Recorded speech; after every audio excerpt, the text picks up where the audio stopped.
Vladimir Ilyich Lenin. The Right of Nations to Self-Determination, published April 1914.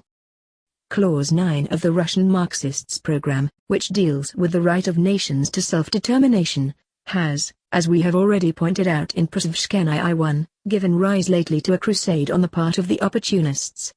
The Russian liquidator Senkovsky, in the St. Petersburg liquidationist newspaper, and the Bundesliebman and the Ukrainian nationalist socialist Yurkovich in their respective periodicals have violently attacked this clause and treated it with supreme contempt.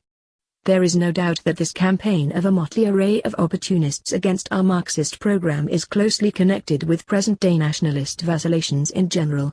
Hence we consider a detailed examination of this question timely. We would mention, in passing, that none of the opportunists named above has offered a single argument of his own. They all merely repeat what Rosa Luxemburg said in her lengthy Polish article of 1908-09, The National Question and Autonomy. In our exposition we shall deal mainly with the original arguments of this last-named author. Chapter 1. What is meant by the self-determination of nations? Naturally, this is the first question that arises when any attempt is made at a Marxist examination of what is known as self-determination. What should be understood by that term? Should the answer be sought in legal definitions deduced from all sorts of general concepts of law? Or is it rather to be sought in a historico-economic study of the national movements? It is not surprising that the Senkovskys, Liebmans and Yurkoviches did not even think of raising this question, and shrugged it off by scoffing at the obscurity of the Marxist program, apparently unaware, in their simplicity, that the self-determination of nations is dealt with, not only in the Russian program of 1903, but in the resolution of the London International Congress of 1896, with which I shall deal in detail in the proper place. Far more surprising is the fact that Rosa Luxemburg, who declaims a great deal about the supposedly abstract and metaphysical nature of the clause in question, should herself succumb to the sin of abstraction and metaphysics. It is Rosa Luxemburg herself who is continually lapsing into generalities about self-determination, to the extent even of philosophizing amusingly on the question of how the will of the nation is to be ascertained, without anywhere clearly and precisely asking herself whether the gist of the matter lies in legal definitions or in the experience of the national movements throughout the world. A precise formulation of this question, which no Marxist can avoid, would at once destroy 9/10 of Rosa Luxemburg's arguments. This is not the first time that national movements have arisen in Russia, nor are they peculiar to that country alone. Throughout the world, the period of the final victory of capitalism over feudalism has been linked up with national movements. For the complete victory of commodity production, the bourgeoisie must capture the home market, and there must be politically united territories whose population speak a single language, with all obstacles to the development of that language and to its consolidation in literature eliminated. Therein is the economic foundation of national movements. Language is the most important means of human intercourse. Unity and unimpeded development of language are the most important conditions for genuinely free and extensive commerce on a scale commensurate with modern capitalism, for a free and broad grouping of the population in all its various classes and, lastly, for the establishment of a close connection between the market and each and every proprietor, big or little, and between seller and buyer.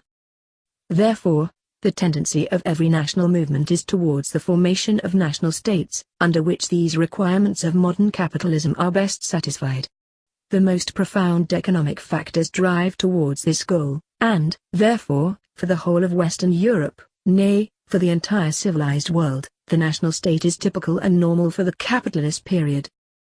Consequently, if we want to grasp the meaning of self-determination of nations, not by juggling with legal definitions, or inventing abstract definitions, but by examining the historico-economic conditions of the national movements, we must inevitably reach the conclusion that the self-determination of nations means the political separation of these nations from alien national bodies, and the formation of an independent national state. Later on we shall see still other reasons why it would be wrong to interpret the right to self-determination as meaning anything but the right to existence as a separate state. At present, we must deal with Rosa Luxemburg's efforts to dismiss the inescapable conclusion that profound economic factors underlie the urge towards a national state. Rosa Luxemburg is quite familiar with Kautsky's pamphlet Nationality and Internationality.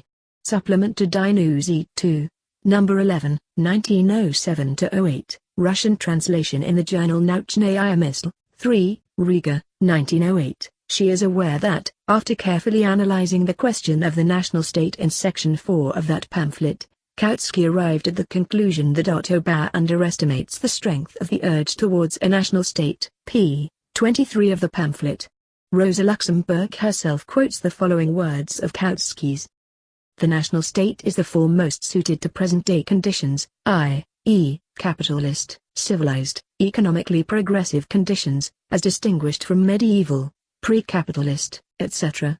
It is the form in which the state can best fulfill its tasks, i.e., the tasks of securing the freest, widest and speediest development of capitalism. To this we must add Kautsky's still more precise concluding remark that states of mixed national composition, known as multinational states, as distinct from national states, are always those whose internal constitution has for some reason or other remained abnormal or underdeveloped, backward. Needless to say, Kautsky speaks of abnormality exclusively in the sense of lack of conformity with what is best adapted to the requirements of a developing capitalism. The question now is, how did Rosa Luxemburg treat these historico-economic conclusions of Kautsky's? Are they right or wrong? Is Kautsky right in his historico-economic theory, or is Bauer, whose theory is basically psychological? What is the connection between Bauer's undoubted national opportunism, his defense of cultural national autonomy, his nationalistic infatuation, an occasional emphasis on the national aspect, as Kautsky put it, his enormous exaggeration of the national aspect and complete neglect of the international aspect, Kautsky and his underestimation of the strength of the urge to create a national state? Rosa Luxemburg has not even raised this question. She has not noticed the connection. She has not considered the sum total of Bauer's theoretical views. She has not even drawn a line between the historico-economic and the psychological theories of the national question. She confines herself to the following remarks in criticism of Kautsky. This best national state is only an abstraction, which can easily be developed and defended theoretically, but which does not correspond to reality. Vzglad Social-Demokraticzny, 1908, No. 6, p. 499. And in corroboration of this emphatic statement there follow arguments to the effect that the right to self-determination of small nations is made illusory by the development of the great capitalist powers and by imperialism. Can one seriously speak, Rosa Luxemburg exclaims, about the self-determination of the formerly independent Montenegrins, Bulgarians, Romanians, Serbs, Greeks, partly even the Swiss, whose independence is itself a result of the political struggle and the diplomatic game of the concert of Europe? p. 500, the state that best suits these conditions is not a national state, as Kautsky believes, but a predatory one. Some dozens of figures are quoted relating to the size of British, French and other colonial possessions. After reading such arguments, one cannot help marveling at the author's ability to misunderstand the how and the why of things. To teach Kautsky, with a serious mien, that small states are economically dependent on big ones, that a struggle is raging among the bourgeois states for the predatory suppression of other nations, and that imperialism and colonies exist, all this is a ridiculous and puerile attempt to be clever, for none of this has the slightest bearing on the subject. Not only small states, but even Russia, for example, is entirely dependent, economically, on the power of the imperialist finance capital of the rich bourgeois countries. Not only the miniature Balkan states, but even 19th century America was, economically, a colony of Europe, as Marx pointed out in Capital. 4. Kautsky, like any Marxist, is, of course, well aware of this, but that has nothing whatever to do with the question of national movements and the national state. For the question of the political self-determination of nations and their independence as states in bourgeois society, Rosa Luxemburg has substituted the question of their economic independence. This is just as intelligent as if someone, in discussing the programmatic demand for the supremacy of parliament, i.e., the assembly of people's representatives, in a bourgeois state, were to expound the perfectly correct conviction that big capital dominates in a bourgeois country, whatever the regime in it. There is no doubt that the greater part of Asia, the most densely populated continent, consists either of colonies of the great powers, or of states that are extremely dependent and oppressed as nations. But does this commonly known circumstance in any way shake the undoubted fact that in Asia itself the conditions for the most complete development of commodity production and the freest, widest and speediest growth of capitalism have been created only in Japan, i.e., only in an independent national state? The latter is a bourgeois state, and for that reason has itself begun to oppress other nations and to enslave colonies. We cannot say whether Asia will have had time to develop into a system of independent national states, like Europe, before the collapse of capitalism, but it remains an undisputed fact that capitalism, having awakened Asia, has called forth national movements everywhere in that continent, too, that the tendency of these movements is towards the creation of national states in Asia, that it is such states that ensure the best conditions for the development of capitalism. The example of Asia speaks in favor of Kautsky and against Rosa Luxemburg. The example of the Balkan states likewise contradicts her, for anyone can now see that the best conditions for the development of capitalism in the Balkans are created precisely in proportion to the creation of independent national states in that peninsula. Therefore, Rosa Luxemburg notwithstanding, the example of the whole of progressive and civilized mankind, the example of the Balkans and that of Asia prove that Kautsky's proposition is absolutely correct. The national state is the rule and the norm of capitalism. The multinational state represents backwardness, or is an exception. From the standpoint of national relations, the best conditions for the development of capitalism are undoubtedly provided by the national state. This does not mean, of course, that such a state, which is based on bourgeois relations, can eliminate the exploitation and oppression of nations.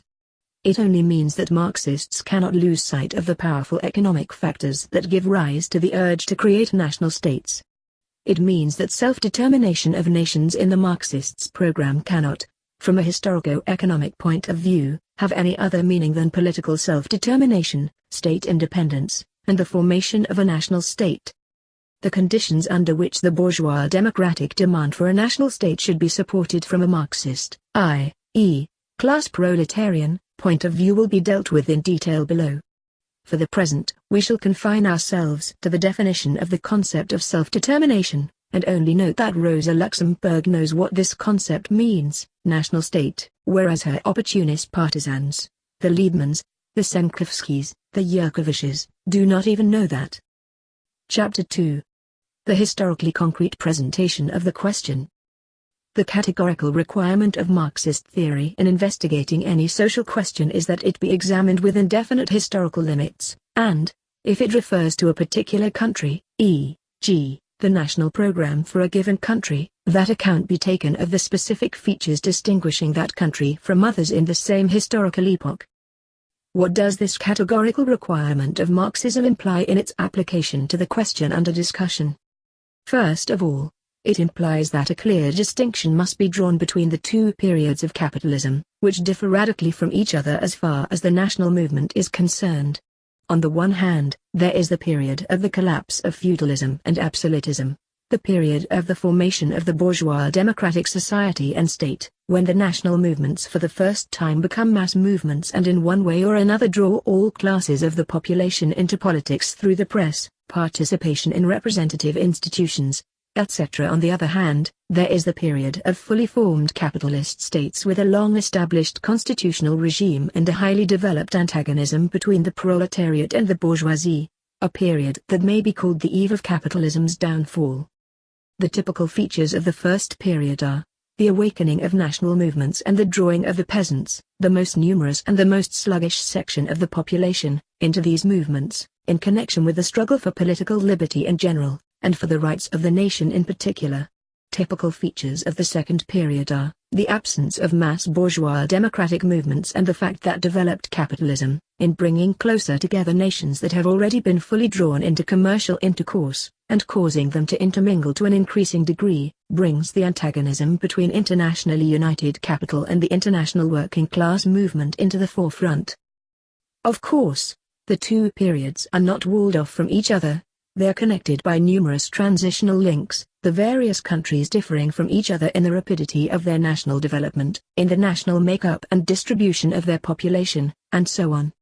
There can be no question of the Marxists of any country drawing up their national program without taking into account all these general historical and concrete state conditions. It is here that we come up against the weakest point in Rosa Luxemburg's arguments. With extraordinary zeal, she embellishes her article with a collection of hard words directed against Section 9 of our program, which she declares to be sweeping, a platitude, a metaphysical phrase, and so on without end. It would be natural to expect an author who so admirably condemns metaphysics, in the Marxist sense, that is, anti-dialectics, and empty abstractions, to set us an example of how to make a concrete historical analysis of the question. The question at issue is the national program of the Marxists of a definite country, Russia, in a definite period, the beginning of the 20th century. But does Rosa Luxemburg raise the question as to what historical period Russia is passing through, or what are the concrete features of the national question and the national movements of that particular country in that particular period? No, she does not. She says absolutely nothing about it. In her work you will not find even the shadow of an analysis of how the national question stands in Russia in the present historical period, or of the specific features of Russia in this particular respect. We are told that the national question in the Balkans is presented differently from that in Ireland, that Marx appraised the Polish and Czech national movements in the concrete conditions of 1848 in such and such a way, a page of excerpts from Marx, that Engels appraised the struggle of the forest cantons of Switzerland against Austria and the Battle of Morgarten which took place in 1315 in such and such a way, a page of quotations from Engels with the appropriate comments from Kautsky, that Lassalle regarded the peasant war in Germany of the 16th century as reactionary, etc. It cannot be said that these remarks and quotations have any novelty about them, but at all events it is interesting for the reader to be occasionally reminded just how Marx, Engels and Lassalle approached the analysis of concrete historical problems in individual countries. And a perusal of these instructive quotations from Marx and Engels reveals most strikingly the ridiculous position Rosa Luxemburg has placed herself in. She preaches eloquently and angrily the need for a concrete historical analysis of the national question in different countries at different times, but she does not make the least attempt to determine what historical stage in the development of capitalism Russia is passing through at the beginning of the 20th century, or what the specific features of the national question in this country are. Rosa Luxemburg gives examples of how others have treated the question in a Marxist fashion, as if deliberately stressing how often the road to hell is paved with good intentions and how often good counsel covers up unwillingness or inability to follow such advice in practice. Here is one of her edifying comparisons. In protesting against the demand for the independence of Poland, Rosa Luxemburg refers to a pamphlet she wrote in 1898, proving the rapid industrial development of Poland, with the latter's manufactured goods being marketed in Russia. Needless to say, no conclusion whatever can be drawn from this on the question of the right to self-determination. It only proves the disappearance of the old Poland, of the landed gentry, etc. But Rosa Luxemburg always passes on imperceptibly to the conclusion that among the factors that unite Russia and Poland, the purely economic factors of modern capitalist relations now predominate. Then our Rosa proceeds to the question of autonomy, and though her article is entitled The National Question and Autonomy in General, she begins to argue that the Kingdom of Poland has an exclusive right to autonomy, see Prasovszkani I, 1913, number 12-1. To support Poland's right to autonomy, Rosa Luxemburg evidently judges the state system of Russia by her economic, political and sociological characteristics and everyday life, a totality of features which, taken together, produce the concept of Asiatic despotism. Sglad number 12, p. 137. It is generally known that this kind of state system possesses great stability whenever completely patriarchal and pre-capitalist features predominate in the economic system and where commodity production and class differentiation are scarcely developed. However, if in a country whose state system is distinctly pre-capitalist in character there exists a nationally demarcated region where capitalism is rapidly developing, then the more rapidly that capitalism develops, the greater will be the antagonism between it and the pre-capitalist state system, and the more likely will be the separation of the progressive region from the whole, with which it is connected, not by modern capitalistic, but by Asiatically despotic ties. Thus, Rosa Luxemburg does not get her arguments to hang together even on the question of the social structure of the government in Russia with regard to bourgeois Poland. As for the concrete, historical, specific features of the national movements in Russia, she does not even raise that question. That is a point we must now deal with. Chapter 3. the concrete features of the national question in Russia, and Russia's bourgeois democratic reformation. Despite the elasticity of the principle of the right of nations to self-determination, which is a mere platitude, and, obviously, equally applicable, not only to the nations inhabiting Russia, but also to the nations inhabiting Germany and Austria, Switzerland and Sweden, America and Australia, we do not find it in the programs of any of the present-day socialist parties. Postglad number 6, p. 483. This is how Rosa Luxemburg opens her attack upon Section 9 of the Marxist program. In trying to foist on us the conception that this clause in the program is a mere platitude, Rosa Luxemburg herself falls victim to this error, alleging with amusing boldness that this point is, obviously, equally applicable to Russia, Germany, etc. Obviously, we shall reply, Rosa Luxemburg has decided to make her article a collection of errors in logic that could be used for schoolboy exercises. For Rosa Luxemburg's tirade is sheer nonsense and a mockery of the historically concrete presentation of the question. If one interprets the Marxist program in Marxist fashion, not in a childish way, one will without difficulty grasp the fact that it refers to bourgeois democratic national movements. That being the case, it is obvious that this program sweepingly, and as a mere platitude, etc., covers all instances of bourgeois democratic national movements. No less obvious to Rosa Luxemburg, if she gave the slightest thought to it, is the conclusion that our program refers only to cases where such a movement is actually in existence.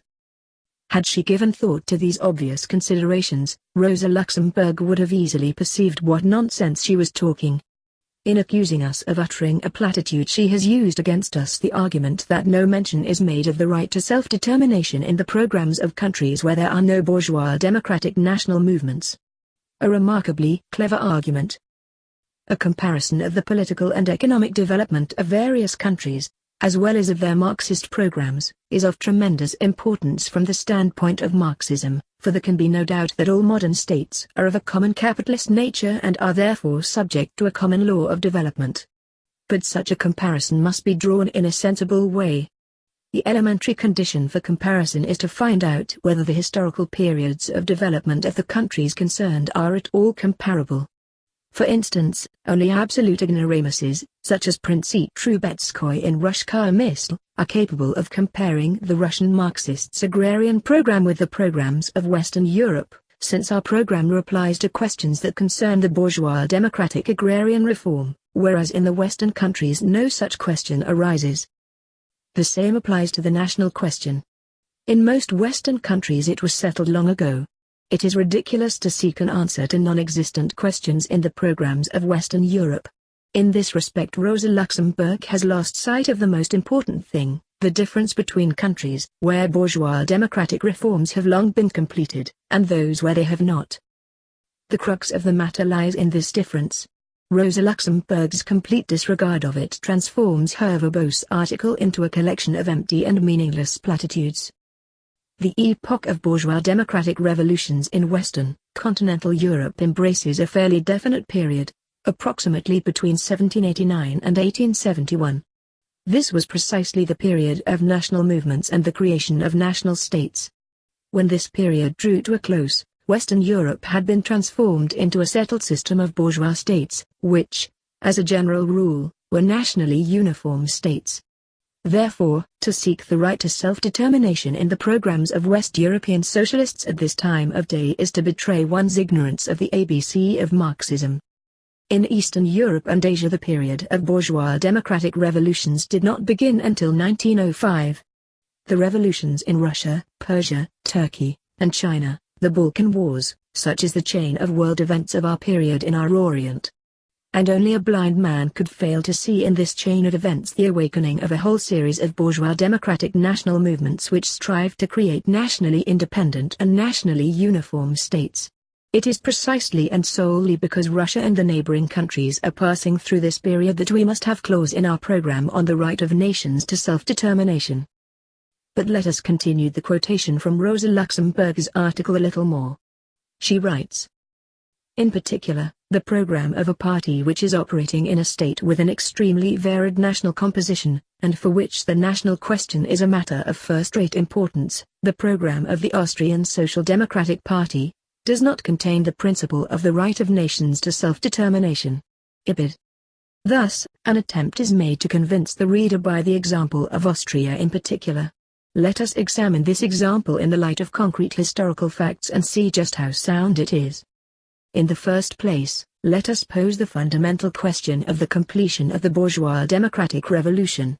In Austria, this revolution began in 1848 and was over in 1867.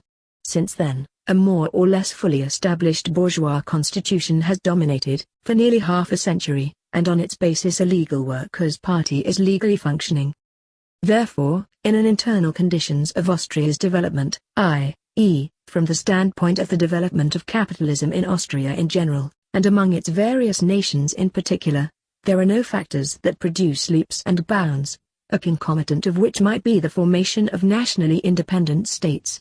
In assuming, by her comparison, that Russia is in an analogous position in this respect, Rosa Luxemburg not only makes a fundamentally erroneous and anti-historical assumption, but also involuntarily slips into liquidationism.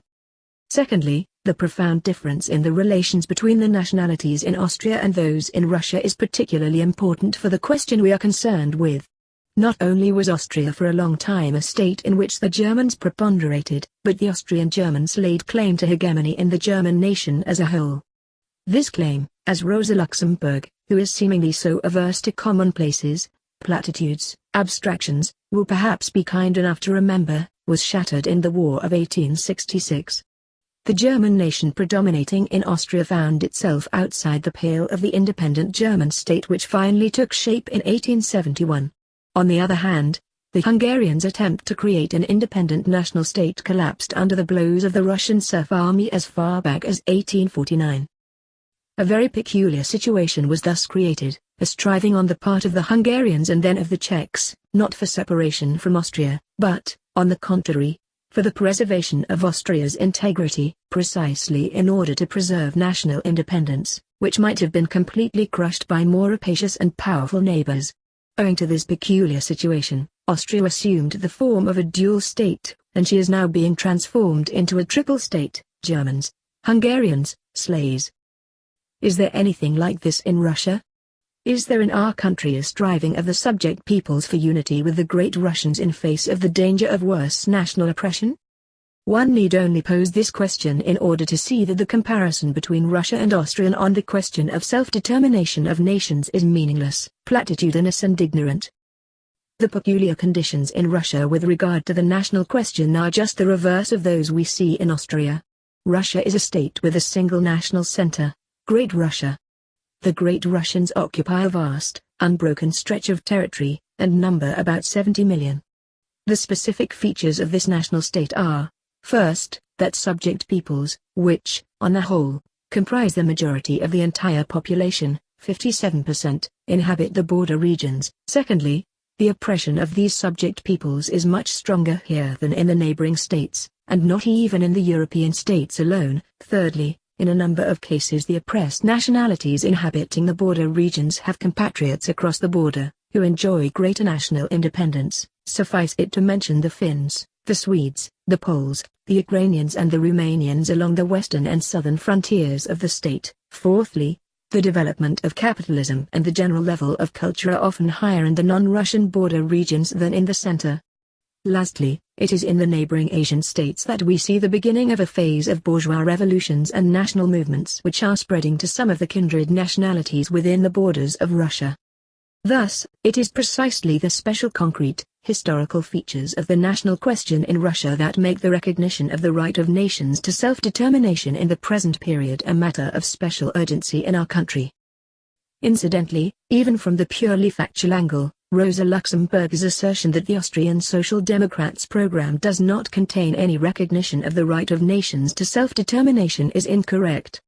We need only open the minutes of the Brunn Congress, which adopted the national program, 1, to find the statements by the Ruthenian Social Democrat Hankiewicz on behalf of the entire Ukrainian, Ruthenian, delegation, p. 85 of the minutes, and by the Polish Social Democrat Ridger on behalf of the entire Polish delegation, p. 108, to the effect that one of the aspirations of the Austrian Social Democrats of both the above-mentioned nations is to secure national unity, and the freedom and independence of their nations. Hence, while the Austrian Social Democrats did not include the right of nations to self-determination directly in their program, they did nevertheless allow the demand for national independence to be advanced by sections of the party.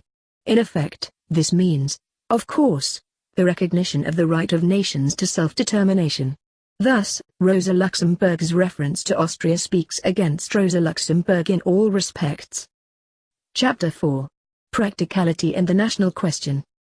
Rosa Luxemburg's argument that Section 9 of our program contains nothing practical has been seized upon by the opportunists. Rosa Luxemburg is so delighted with this argument that in some parts of her article the slogan is repeated 8 times on a single page. She writes, Section 9 gives no practical lead on the day-by-day policy of the proletariat, no practical solution of national problems. Let us examine this argument, which elsewhere is formulated in such a way that it makes Section 9 look quite meaningless, or else commits us to support all national aspirations. What does the demand for practicality in the national question mean?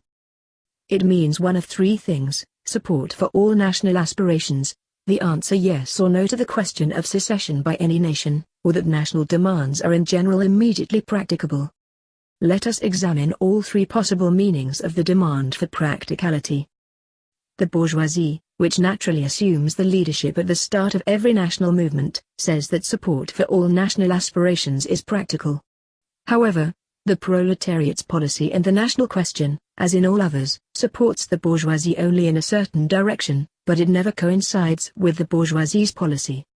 The working class supports the bourgeoisie only in order to secure national peace, which the bourgeoisie cannot bring about completely and which can be achieved only with complete democracy, in order to secure equal rights and to create the best conditions for the class struggle. Therefore, it is in opposition to the practicality of the bourgeoisie that the proletarians advance their principles in the national question. They always give the bourgeoisie only conditional support. What every bourgeoisie is out for in the national question is either privileges for its own nation, or exceptional advantages for it. This is called being practical. The proletariat is opposed to all privileges, to all exclusiveness. To demand that it should be practical means following the lead of the bourgeoisie, falling into opportunism. The demand for a yes or no reply to the question of secession in the case of every nation may seem a very practical one. In reality it is absurd, it is metaphysical in theory, while in practice it leads to subordinating the proletariat to the bourgeoisie's policy. The bourgeoisie always places its national demands in the forefront, and does so in categorical fashion. With the proletariat, however, these demands are subordinated to the interests of the class struggle. Theoretically, you cannot say in advance whether the bourgeois democratic revolution will end in a given nation seceding from another nation, or in its equality with the latter. In either case, the important thing for the proletariat is to ensure the development of its class. For the bourgeoisie it is important to hamper this development by pushing the aims of its own nation before those of the proletariat. That is why the proletariat confines itself, so to speak, to the negative demand for recognition of the right to self-determination, without giving guarantees to any nation, and without undertaking to give anything at the expense of another nation. This may not be practical, but it is in effect the best guarantee for the achievement of the most democratic of all possible solutions. The proletariat needs only such guarantees, whereas the bourgeoisie of every nation requires guarantees for its own interest, regardless of the position of, or the possible disadvantages to, other nations. The bourgeoisie is most of all interested in the feasibility of a given demand, hence the invariable policy of coming to terms with the bourgeoisie of other nations, to the detriment of the proletariat. For the proletariat, however, the important thing is to strengthen its class against the bourgeoisie and to educate the masses in the spirit of consistent democracy and socialism. This may not be practical as far as the opportunists are concerned, but it is the only real guarantee. The guarantee of the greater national equality and peace, despite the feudal landlords and the nationalist bourgeoisie. The whole task of the proletarians in the national question is unpractical from the standpoint of the nationalist bourgeoisie of every nation, because the proletarians, opposed as they are to nationalism of every kind, demand abstract equality. They demand, as a matter of principle, that there should be no privileges, however slight. Failing to grasp this, Rosa Luxemburg, by her misguided eulogy of practicality, has opened the door wide for the opportunists, and especially for opportunist concessions to Great Russian nationalism. Why Great Russian? Because the Great Russians in Russia are an oppressor nation, and opportunism in the national question will of course find expression among oppressed nations otherwise than among oppressor nations. On the plea that its demands are practical, the bourgeoisie of the oppressed nations will call upon the proletariat to support its aspirations unconditionally. The most practical procedure is to say a plain yes in favor of the secession of a particular nation rather than in favor of all nations having the right to secede. The proletariat is opposed to such practicality. While recognizing equality and equal rights to a national state, it values above all and places foremost the alliance of the proletarians of all nations, and assesses any national demand, any national separation, from the angle of the workers' class struggle. This call for practicality is in fact merely a call for uncritical acceptance of bourgeois aspirations. By supporting the right to secession, we are told, you are supporting the bourgeois nationalism of the oppressed nations. This is what Rosa Luxemburg says, and she is echoed by Sankovsky, the opportunist, who incidentally is the only representative of liquidationist ideas on this question, in the liquidationist newspaper. Our reply to this is, no, it is to the bourgeoisie that a practical solution of this question is important. To the workers the important thing is to distinguish the principles of the two trends. Insofar as the bourgeoisie of the oppressed nation fights the oppressor, we are always, in every case, and more strongly than anyone else, in favor, for we are the staunchest and the most consistent enemies of oppression. But insofar as the bourgeoisie of the oppressed nation stands for its own bourgeois nationalism, we stand against. We fight against the privileges and violence of the oppressor nation, and do not in any way condone strivings for privileges on the part of the oppressed nation. If, in our political agitation, we fail to advance and advocate the slogan of the right to secession, we shall play into the hands, not only of the bourgeoisie, but also of the feudal landlords and the absolutism of the oppressor nation. Kautsky long ago used this argument against Rosa Luxemburg, and the argument is indisputable. When, in her anxiety not to assist the nationalist bourgeoisie of Poland, Rosa Luxemburg rejects the right to secession in the program of the Marxists in Russia, she is in fact assisting the Great Russian Black Hundreds. She is in fact assisting opportunist tolerance of the privileges, and worse than privileges, of the Great Russians. Carried away by the struggle against nationalism in Poland, Rosa Luxemburg has forgotten the nationalism of the Great Russians, although it is this nationalism that is the most formidable at the present time. It is a nationalism that is more feudal than bourgeois, and is the principal obstacle to democracy and to the proletarian struggle. The bourgeois nationalism of any oppressed nation has a general democratic content that is directed against oppression, and it is this content that we unconditionally support. At the same time, we strictly distinguish it from the tendency towards national exclusiveness. We fight against the tendency of the Polish bourgeois to oppress the Jews, etc., etc. This is unpractical from the standpoint of the bourgeois and the Philistine, but it is the only policy in the national question that is practical, based on principles, and really promotes democracy, liberty and proletarian unity. The recognition of the right to secession for all, the appraisal of each concrete question of secession from the point of view of removing all inequality, all privileges, and all exclusiveness. Let us consider the position of an oppressor nation. Can a nation be free if it oppresses other nations? It cannot. The interests of the freedom of the great Russian population require a struggle against such oppression. The long, centuries-old history of the suppression of the movements of the oppressed nations, and the systematic propaganda in favor of such suppression coming from the upper classes have created enormous obstacles to the cause of freedom of the great Russian people itself, in the form of prejudices, etc. The Great Russian Black Hundreds deliberately foster these prejudices and encourage them. The Great Russian bourgeoisie tolerates or condones them.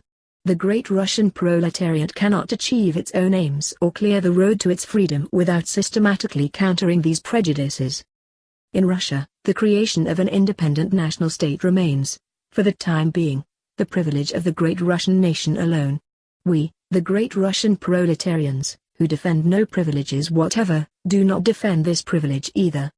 We are fighting on the ground of a definite state. We unite the workers of all nations living in this state. We cannot vouch for any particular path of national development, for we are marching to our class goal along all possible paths. However, We cannot move towards that goal unless we combat all that nationalism, and uphold the equality of the various nations. Whether the Ukraine, for example, is destined to form an independent state is a matter that will be determined by 1,000 unpredictable factors. Without attempting idle guesses, we firmly uphold something that is beyond doubt, the right of the Ukraine to form such a state. We respect this right. We do not uphold the privileges of Great Russians with regard to Ukrainians. We educate the masses in the spirit of recognition of that right, in the spirit of rejecting state privileges for any nation. In the leaps which all nations have made in the period of bourgeois revolutions, clashes and struggles over the right to a national state are possible and probable. We proletarians declare in advance that we are opposed to Great Russian privileges, and this is what guides our entire propaganda and agitation. In her quest for practicality, Rosa Luxemburg has lost sight of the principal practical task both of the Great Russian proletariat and of the proletariat of other nationalities, that of day-by-day agitation and propaganda against all state and national privileges, and for the right, the equal right of all nations, to their national state. This, at present, is cut principal task in the national question, for only in this way can we defend the interests of democracy and the alliance of all proletarians of all nations on an equal footing. This propaganda may be unpractical from the point of view of the Great Russian oppressors, as well as from the point of view of the bourgeoisie of the oppressed nations. Both demand a definite yes or no, and accuse the Social Democrats of being vague. In reality it is this propaganda, and this propaganda alone, that ensures the genuinely democratic, the genuinely socialist education of the masses. This is the only propaganda to ensure the greatest chances of national peace in Russia, should she remain a multinational state, and the most peaceful, and for the proletarian class struggle, harmless, division into separate national states, should the question of such a division arise. To explain this policy, the only proletarian policy, in the national question more concretely, we shall examine the attitude of Great Russian liberalism towards the self-determination of nations, and the example of Norway's secession from Sweden. Chapter 5. The liberal bourgeoisie and the socialist opportunists in the national question.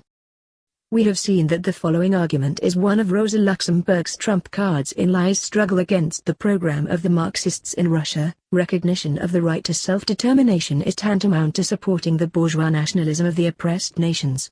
On the other hand, she says, if we take this right to mean no more than combating all violence against other nations, there is no need for a special clause in the program, for Social Democrats are, in general, opposed to all national oppression and inequality.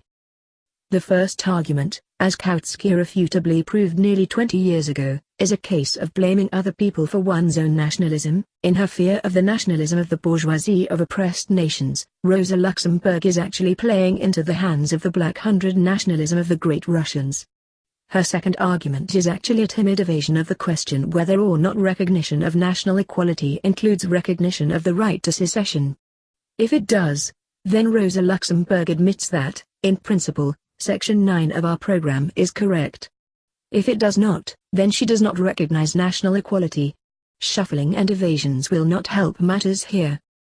However, the best way to test these and all similar arguments is to study the attitude of the various classes of society towards this question. For the Marxist this test is obligatory. We must proceed from what is objective. We must examine the relations between the classes on this point. In failing to do so, Rosa Luxemburg is guilty of those very sins of metaphysics, abstractions, platitudes, and sweeping statements, etc., of which she vainly tries to accuse her opponents. We are discussing the program of the Marxists in Russia, that is, of the Marxists of all the nationalities in Russia. Should we not examine the position of the ruling classes of Russia? The position of the bureaucracy, we beg pardon for this inaccurate term, and of the feudal landlords of our united nobility type is well known. They definitely reject both the equality of nationalities and the right to self-determination. Theirs is the old motto of the days of serfdom, autocracy, orthodoxy, and the national essence, the last term applying only to the Great Russian nation. Even the Ukrainians are declared to be an alien people and their very language is being suppressed. Let us glance at the Russian bourgeoisie, which was called upon to take part, a very modest part, it is true, but nevertheless some part, in the government, under the June 3rd legislative and administrative system. it will not need many words to prove that the Octoberists are following the rights in this question. Unfortunately, some Marxists pay much less attention to the stand of the great Russian liberal bourgeoisie, the progressists and the cadets. Yet he who fails to study that stand and give it careful thought will inevitably flounder in abstractions and groundless statements in discussing the question of the right of nations to self-determination. Skilled though it is in the art of diplomatically evading direct answers to unpleasant questions, Reich, the principal organ of the Constitutional Democratic Party, was compelled, in its controversy with Pravda last year, to make certain valuable admissions. The trouble started over the All-Ukraine Students' Congress held in Lvov in the summer of 1913. 4. Mr. Mogilyansky, the Ukrainian expert or Ukrainian correspondent of Reich, wrote an article in which he poured vitriolic abuse, ravings, adventurism, etc., on the idea that the Ukraine should secede, an idea which Dontsov, a nationalist socialist, had advocated and the above-mentioned Congress approved. While in no way identifying itself with Mr. Dontsov, and declaring explicitly that he was a nationalist socialist and that many Ukrainian Marxists did not agree with him, Rabochaya Pravda stated that the tone of Reich, or, rather, the way it formulated the question in principle, was improper and reprehensible for a great Russian Democrat, or for anyone desiring to pass as a Democrat. 1. Let Reich repudiate the Dontsovs if it likes, but, from the standpoint of principle, a great Russian organ of democracy, which it claims to be, cannot be oblivious of the freedom to secede, the right to secede. A few months later, Reich, number 331, published an explanation from Mr. Mogilyansky, who had learned from the Ukrainian newspaper Shliaki, 5, published in Lvov, of Mr. Dontsov's reply, in which, incidentally, Dontsov stated that the chauvinist attacks in Reich have been properly sullied, branded, only in the Russian Social Democratic press. This explanation consisted of the thrice-repeated statement that criticism of Mr. Dontsov's recipes has nothing in common with the repudiation of the right of nations to self-determination. It must be said, wrote Mr. Mogilyansky, that even the right of nations to self-determination is not a fetish. Mark this: beyond criticism, unwholesome conditions in the life of nations may give rise to unwholesome tendencies in national self-determination, and the fact that these are brought to light does not mean that the right of nations to self-determination has been rejected. As you see, this liberal's talk of a fetish was quite in keeping with Rosa Luxemburg's.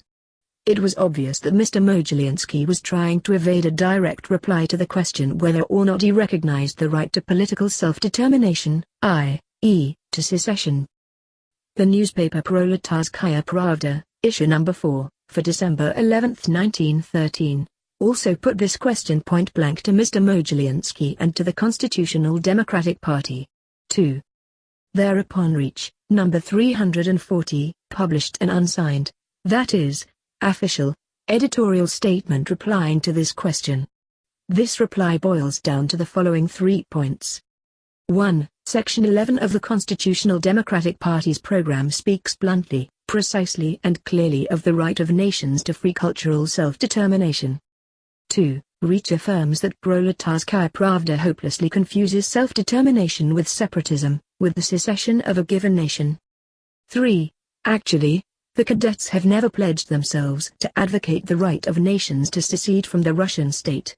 See the article National Liberalism and the Right of Nations to Self-Determination, in Proletarskaya Pravda number 12, December 20, 1913. 3. Let us first consider the second point in the Reich statement. How strikingly it shows to the Semkovskys, Liebmans, Yerkoviches and other opportunists that the hue and cry they have raised about the alleged vagueness, or indefiniteness, of the term self-determination is in fact, i.e., from the standpoint of objective class relationships and the class struggle in Russia, simply a rehash of the liberal monarchist bourgeoisie's utterances. Proletarskaya Pravda put the following 3 questions to the enlightened constitutional democratic gentlemen of Reich. 1. Do they deny that, throughout the entire history of international democracy, and especially since the middle of the 19th century, self-determination of nations has been understood to mean precisely political self-determination, the right to form an independent national state? 2. Do they deny that the well-known resolution adopted by the International Socialist Congress in London in 1896 has the same meaning? And, 3. Do they deny that Plekhanov, in writing about self-determination as far back as 1902, meant precisely political self-determination? When Proletarskaya Pravda posed these three questions, the cadets fell silent. Not a word did they utter in reply, for they had nothing to say. They had to admit tacitly that Proletarskaya Pravda was absolutely right. The liberals' outcries that the term self-determination is vague and that the Social Democrats hopelessly confuse it with separatism are nothing more than attempts to confuse the issue, and evade recognition of a universally established democratic principle. If the Semkovskys, Liebmans and Yurkoviches were not so ignorant, they would be ashamed to address the workers in a liberal vein. But to proceed, Proletarskaya Pravda compelled Reich to admit that, in the program of the Constitutional Democrats, the term cultural self-determination means in effect the repudiation of political self-determination. Actually, the cadets have never pledged themselves to advocate the right of nations to secede from the Russian state. It was not without reason that Proletarskaya Pravda recommended to Novovremya and Zemshchina these words from Reich as an example of our cadets' loyalty. In its issue number 13563, Novovremya, which never, of course, misses an opportunity of mentioning the Yids and taking digs at the cadets, nevertheless stated, what, to the Social Democrats, is an axiom of political wisdom, that is, recognition of the right of nations to self-determination, to secede, is today beginning to cause disagreement even among the cadets. By declaring that they have never pledged themselves to advocate the right of nations to secede from the Russian state, the cadets have, in principle, taken exactly the same stand as Novovremya. This is precisely one of the fundamentals of cadet national liberalism, of their kinship with the Purishkoviches, and of their dependence, political, ideological and practical, on the latter. Proletarskaya Pravda wrote, the cadets have studied history and know only too well what, to put it mildly, pogrom-like actions the practice of the ancient right of the Purishkoviches to grab 'em and hold 'em has often led to. Although perfectly aware of the feudalist source and nature of the Purishkoviches' omnipotence, the cadets are, nevertheless, taking their stand on the basis of the relationships and frontiers created by that very class. Knowing full well that there is much in the relationships and frontiers created or fixed by this class that is un-European and anti-European, we would say Asiatic if this did not sound undeservedly slighting to the Japanese and Chinese, the cadets, nevertheless, accept them as the utmost limit. Thus, they are adjusting themselves to the Purishkoviches, cringing to them, fearing to jeopardize their position, protecting them from the people's movement, from the democracy.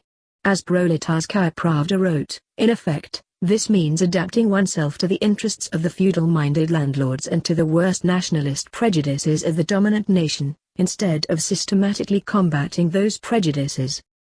Being men who are familiar with history and claim to be Democrats, the cadets do not even attempt to assert that the democratic movement, which is today characteristic of both Eastern Europe and Asia and is striving to change both on the model of the civilized capitalist countries, is bound to leave intact the boundaries fixed by the feudal epoch, the epoch of the omnipotence of the Purishkoviches and the disfranchisement of wide strata of the bourgeoisie and petty bourgeoisie.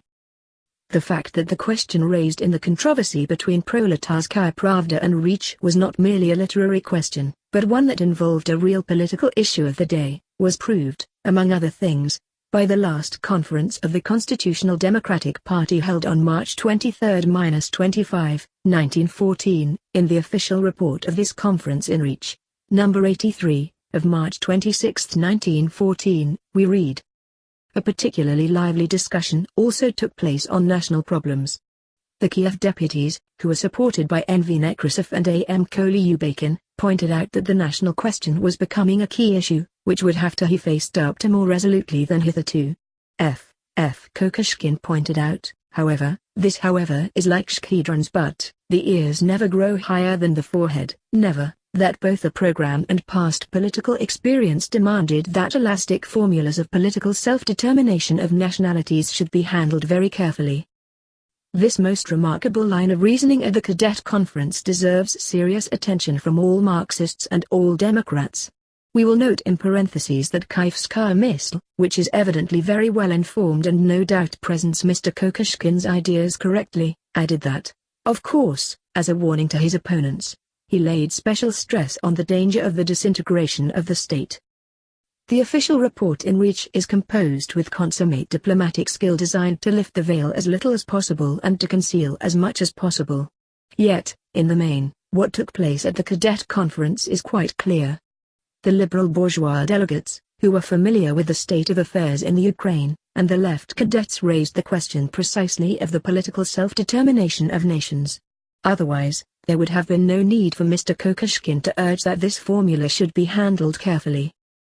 The cadet program, which was of course known to the delegates at the cadet conference, speaks of cultural, not of political self-determination. Hence, Mr. Kokoschkin was defending the program against the Ukrainian delegates, and against the left cadets. He was defending cultural self-determination as opposed to political self-determination. It is perfectly clear that in opposing political self-determination, in playing up the danger of the disintegration of the state, and in calling the formula political self-determination an elastic one, quite in keeping with Rosa Luxemburg, Mr. Kokoschkin was defending great Russian national liberalism against the more left or more democratic elements of the Constitutional Democratic Party and also against the Ukrainian bourgeoisie. Mr. Kokoschkin won the day at the cadet conference, as is evident from the treacherous little word however in the Reach report, great Russian national liberalism has triumphed among the cadets. Will not this victory help to clear the minds of those misguided individuals among the Marxists in Russia who, like the cadets, have also begun to fear the elastic formulas of political self-determination of nationalities? Let us, however, examine the substance of Mr. Kokoschkin's line of thought. By referring to past political experience, that is, evidently, the experience of 1905, when the great Russian bourgeoisie took alarm for its national privileges and scared the cadet party with its fears, and also by playing up the danger of the disintegration of the state, Mr. Kokoschkin showed that he understood perfectly well that political self-determination can mean nothing else but the right to secede and form an independent national state.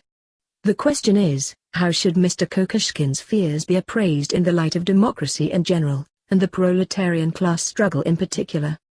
Mr. Kokoschkin would have us believe that recognition of the right to secession increases the danger of the disintegration of the state. This is the viewpoint of Constable Mimretsov, whose motto was grab 'em and hold 'em. From the viewpoint of democracy in general, the very opposite is the case. Recognition of the right to secession reduces the danger of the disintegration of the state. Mr. Kokoschkin argues exactly like the nationalists do. At their last Congress they attacked the Ukrainian Marxists. The Ukrainian movement, Mr. Savenko and company exclaimed, threatens to weaken the ties between the Ukraine and Russia, since Austrian Ukrainophilism is strengthening the Ukrainians' ties with Austria. It remains unexplained why Russia cannot try to strengthen her ties with the Ukrainians through the same method that the Savenkos blame Austria for using.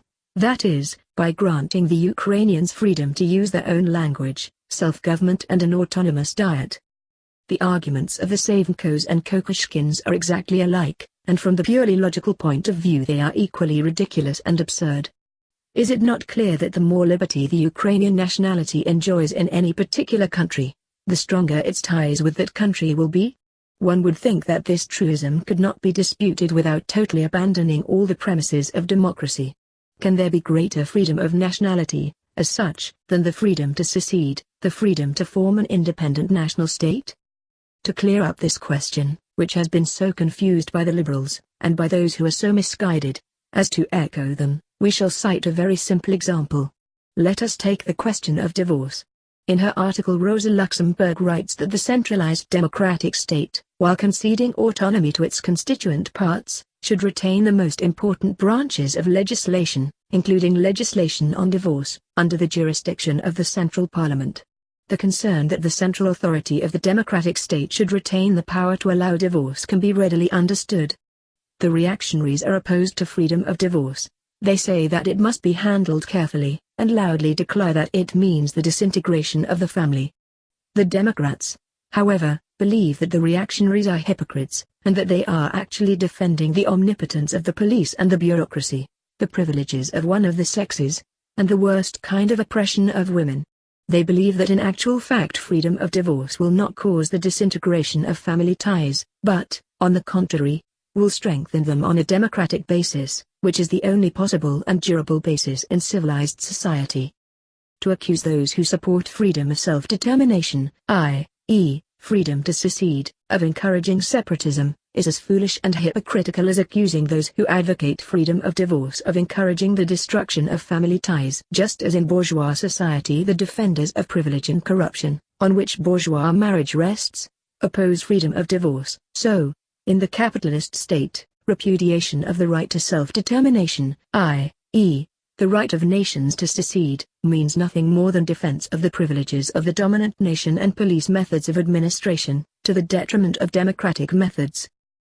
No doubt, the political chicanery arising from all the relationships existing in capitalist society sometimes leads members of parliament and journalists to indulge in frivolous and even nonsensical twaddle about one or another nation seceding.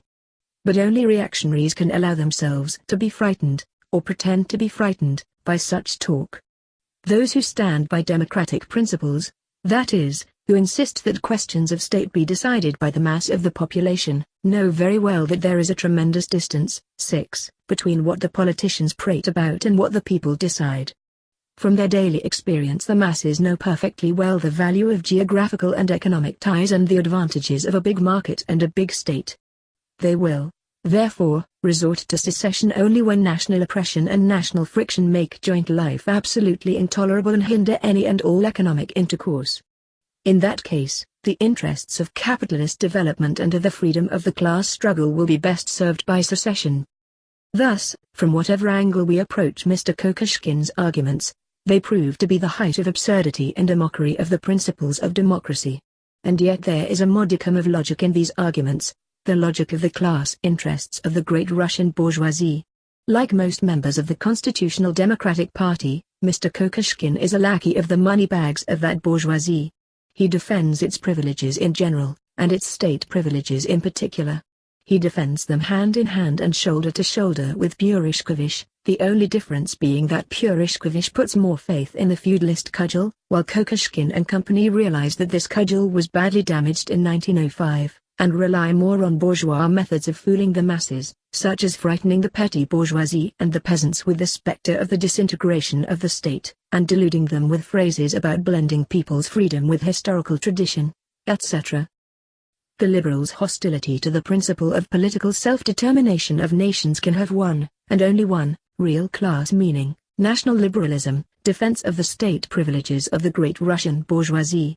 And the opportunists among the Marxists in Russia, who today, under the 3rd of June regime, are against the right of nations to self-determination, the liquidator Sankovsky, the Bundesliebman, the Ukrainian petty bourgeois Yurkevich, are actually following in the wake of the national liberals, and corrupting the working class with Nati.